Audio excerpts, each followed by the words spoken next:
Hello friends, good morning everyone.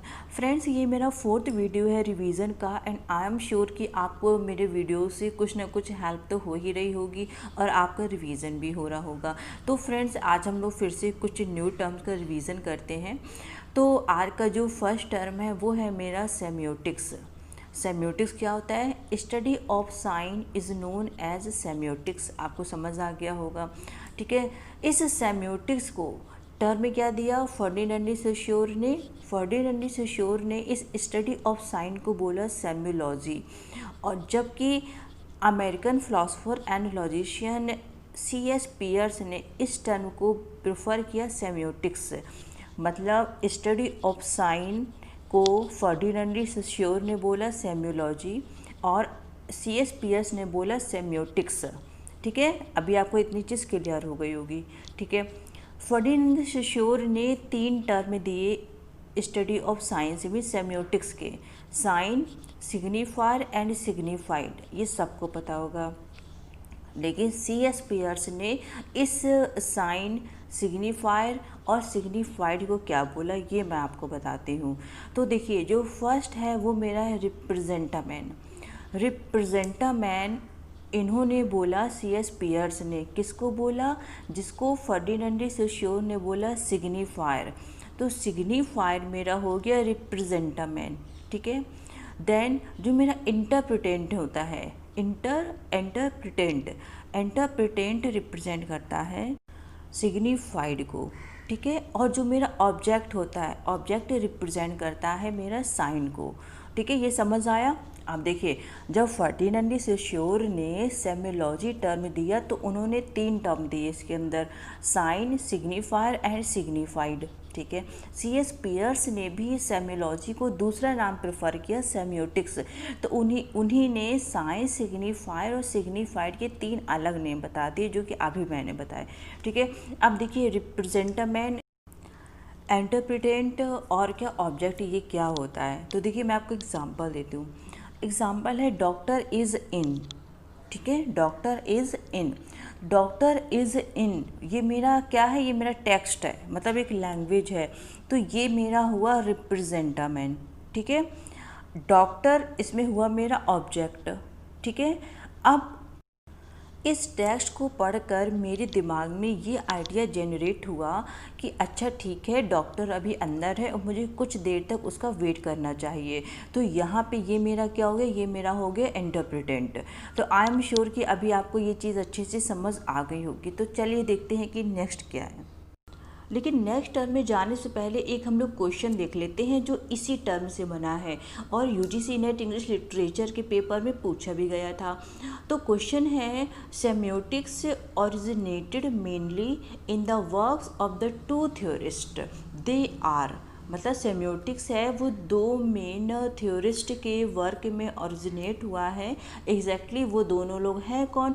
अभी मैंने बताया कि सेमियोलॉजी किसने बोला, सेमियोटिक्स किसने बोला। तो आंसर है इसका C.S. Peirce and Ferdinand Saussure. तो चलिए देखते हैं नेक्स्ट क्या है। Psychoanalysis theory. Psychoanalysis theory के जो मेन प्रोपाउंडर थे वो थे सिगमंड फ्राइड। सिगमंड फ्राइड ने बताया है ह्यूमन साइकी का स्ट्रक्चर। उस स्ट्रक्चर में इन्होंने ना 3 चीज़ों के बारे में बताया, 3 कंपोनेंट्स के बारे में बताया है। फर्स्ट है हमारा द ईगो, सेकंड है द सुपर ईगो, और जो थर्ड है मेरा वो है इड, ठीक है। अब द ईगो क्या होता है?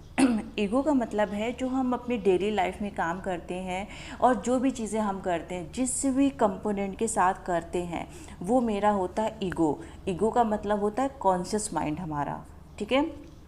अभी हम काम कर रहे हैं या कुछ भी, कोई भी काम करता है, वो तो होता है मेरा ईगो। सुपर ईगो क्या होता है? सुपर ईगो वो होता है जब हम अपना माइंड यूज़ करते हैं अच्छे बुरे को समझने में, ठीक है। हम कल्चरल नॉर्म्स को समझते हैं, सोशल सेटिंग को समझते हैं, मेरे लिए क्या अच्छा है क्या बुरा है। आप इसको कंसाइंस भी बोल सकते हैं। तो जब ये कंपोनेंट का हम यूज़ करते हैं तो ये हमारा होता है सुपर ईगो। इड क्या होता है? इड एक वो टर्म होता है जिसमें हमारी सारी मीन्स सप्रेस्ड डिज़ायर चली जाती हैं और वो एक तरीके से उसमें वो ड्रीम का काम करता है। मी से जो इड है वो हमारा अनकॉन्शियस माइंड होता है, जिसमें वो सारी चीज़ें एग्जिस्ट करती हैं जो कि हम लोग की रिप्रेस डिज़ायर होती है, मतलब दबी हुई डिज़ायर होती है, हमारी पूरी नहीं होती हैं और वो उसमें एग्जिस्ट हो जाती हैं। फिर वही जो डिज़ायर्स होती हैं, जो रिप्रेस डिज़ायर होती हैं, वो हमारी क्या होती हैं, ड्रीम के रूप में आती हैं, मतलब सपने के रूप में आती हैं। तो देखिए, जब वही रिप्रेस डिज़ायर होती हैं, तो जब ड्रीम आता है हम लोग को, और ड्रीम में अगर सिर्फ हम एक्सप्रेशन की बात करें, उसमें इमेज ना हो, मतलब सिर्फ कभी कभी हम देखते हैं ना कि कोई मैं कुछ चीज़ चाहती थी लेकिन सामने वाले ने ना ऐसा एक्सप्रेशन दिया कि मुझे समझ ही नहीं आया कि एग्जैक्टली वो क्या चाहता। तो जो हमारी रिप्रेस डिज़ायर हैं वो ड्रीम में आती हैं, लेकिन उसमें इमेज नहीं होती, सिर्फ क्या होता है, एक्सप्रेशन होता है। तो वो हमारा होता है लेटेंट ड्रीम कंटेंट। ठीक है। सेकेंड होता है मेरा मैनिफेस्ट ड्रीम। मैनिफेस्ट ड्रीम क्या होता है? मैनिफेस्ट ड्रीम वो होता है जो उसमें एक्सप्रेशन भी होता है और उसमें इमेज भी होती है। ठीक है। जब ड्रीम देखते हैं तो कभी कभी ऐसा होता है कि इमेज अपने घर की है, भाई का फेस किसी और का है, कह कोई और रहा है, लेकिन चीज़ें वही है। तो हम लोग जब सुबह उठते हैं अपने घर वालों को बताते कि आज हमने ये सपना देखा, तो हम लोग बोलते लेकिन आप तो वो चीज़ बोल रहे थे, सपोज दैट कि कोई चीज़ ऐसी है जो सपने में भाई बोल रहा था, लेकिन भाई का उस टाइम मेरा रियल का भाई नहीं था, वो भाई का फेस किसी दूसरे का था, लेकिन एग्जैक्टली जो अंदर का मैटर था वो वही था, मीन्स रिप्रेस डिज़ायर वाला मैटर था। तो उसको हम बोलते हैं manifest dream content. I am sure कि अभी आपको इसमें कोई भी दिक्कत नहीं होगी। अब देखते हैं कि रिप्रेशन क्या होता है। रिप्रेशन एक वो प्रोसेस होती है जैसे कि आपके जो अनकॉन्शियस माइंड में जितनी भी चीज़ें हैं, ठीक है, तो उन चीज़ों वो चीज़ें आपकी डेली लाइफ को, आपके कॉन्शियस माइंड को बिल्कुल भी इफ़ेक्ट नहीं करती हैं, मतलब आपकी डेली लाइफ को बिल्कुल भी ख़राब नहीं करती हैं। तो ये जो प्रोसेस है इसको हम क्या बोलते हैं? इसको बोलते हैं रिप्रेशन। ठीक है। यही सिगमंड फ्राइड ने टर्म भी दिया है। अभी तक तो आपने साइको एनालिसिस थ्योरी पढ़ भी ली होगी और आपको ये सारे टर्म्स अच्छे से आ भी गए होंगे। ठीक है। एक ये टर्म और बताते हैं फ्रॉइडियन स्लिप के बारे में, मैंने इसको पहले भी डिस्कस कर चुकी हूँ मैं। फ्रॉइडियन जो स्लिप्स होती हैं वो भी आपकी ना रिप्रेस डिज़ायर होती हैं। जैसे कभी हस्बैंड वाइफ है या कोई भी है, दोस्त है, और उसने क्या किया, कोई जोक किया, तो वो जोक जो किया वो क्या था, वो एग्जैक्टली जोक नहीं था, वो उसकी रिप्रेस्ड डिज़ायर थी जो जोक के रूप में सामने आई। और फिर बाद में उसने बोला अरे यार मैं तो मजाक कर रहा था, उसने मजाक भी कर लिया और अपने अंदर की जो बात थी वो भी बोल दी। तो ये मेरा हो गया फ्रॉइडियन स्लिप से। फ्रॉइडियन स्लिप को और हम टेक्निकली क्या बोलते हैं, पैराप्रेक्सिस भी बोलते हैं, मीन्स पैराप्रेक्सिस। ठीक है। तो अभी इसमें कोई दिक्कत नहीं होगी। अब देखते हैं कि नेक्स्ट क्या है। अच्छा ये बताइए आप लोग कि मास्क क्या होते हैं? मास्क प्ले आपको पता है क्या होते हैं? तो जो मास्क प्ले थे वो किस टाइम पे फेमस थे? वो जेम्स फर्स्ट के एज में बहुत ही ज़्यादा फेमस थे। जेम्स फर्स्ट की एज को हम क्या बोलते हैं? जैकोबियन पीरियड बोलते हैं, जो कब से स्टार्ट हुआ था? 1603 से लेके 1625 तक। उस टाइम पे बहुत ही ज़्यादा मास्क प्ले लिखे जा रहे थे। ठीक है, ये चीज़ तो समझ आ गई। अब ये बताइए कि ये जो मास्क प्ले हैं, इस टाइम पे जो स्टेज डिज़ाइनर था, one of the most important stage designer था उस टाइम का, वो कौन था? ये नेट के क्वेश्चन में पेपर में पूछा भी गया था। तो उस डिज़ाइनर का नाम था इनिगो जोन्स। आप इसको अच्छे से याद रखिएगा। अब इसमें मास्क प्ले में कौन कौन से मीन्स राइटर्स आते हैं जिन्होंने मास्क प्ले लिखे थे? तो इसमें आते हैं जॉर्ज चैपमैन, फ्रांसिस ब्यूमॉन्ट, जेम्स शिरले, टॉमस कैम्पियन और क्या बेन जॉनसन। तो अभी आपको समझ आ गया होगा कि एग्जैक्टली क्या है इसमें।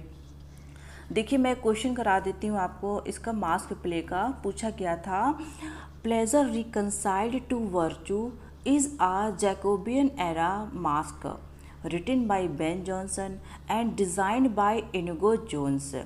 It was first performed on, ये फर्स्ट टाइम परफॉर्म्ड कब किया गया था? अब देखिए क्वेश्चन में कभी भी ऐसा होता है कि जितनी हम लोग को डिटेल पता होती है वो सारी क्वेश्चंस में ही पूछती जाती है। अब क्वेश्चन में सारा बता दिया गया कि pleasure reconciled to virtue Jacobean era का है। ठीक है। इसको बेन जॉनसन ने लिखा है, ठीक है। इसको डिज़ाइन किसने किया था? इनिगो जोन्स ने किया था। अब ये पूछा गया कि इसको फर्स्ट टाइम कब परफॉर्म किया गया था, तो इसको फर्स्ट टाइम परफॉर्म किया गया था 12th नाइट 6 जनवरी 1618 को, ठीक है। तो अभी आपको समझ आ गया होगा और आप मास्क प्ले की लिस्ट बना लीजिए और देख लीजिए कि उसमें कौन कौन से मास्क प्ले आते हैं, ठीक है। अब देखिए एक पैरोडी आप सबको पता होगा, मुझे डिस्क्राइब करने की ज़रूरत नहीं है। तो जॉन मिल्टन का मोस्ट फेमस वर्क है पैराडाइज लॉस्ट, ठीक है। पैराडाइज लॉस्ट में उन्होंने एक ग्रैंड एपिक स्टाइल का यूज़ किया है, ये भी पता है। तो इस ग्रैंड एपिक स्टाइल को पैरोडी किसने किया है? तो इसको पैरोडी किया है जॉन फिलिप्स ने अपने वर्क में द स्प्लेंडेड शिलिंग, जो कि पब्लिश हुआ था 1705 में। और आप मुझे कमेंट करके ये बताइएगा कि गॉथिक नॉवेल को पैरोडी किसने किया है, तो मैं समझ जाऊंगी कि आपकी तैयारी अच्छी चल रही है। तो फ्रेंड्स, आगे बढ़ने से पहले अगर आपको मेरा वीडियो अच्छा लगा हो तो वीडियो को लाइक करिएगा, शेयर करिएगा और मुझे कमेंट करना ना भूलिएगा और बताइएगा कि आपको मेरा वीडियो कैसा लगा। तो फ्रेंड्स, आज के वीडियो में बस इतना ही रखते हैं, नहीं तो वीडियो बहुत लेंथी हो जाएगा। कल फिर से मिलेंगे एक न्यू वीडियो के साथ। Thank you so much.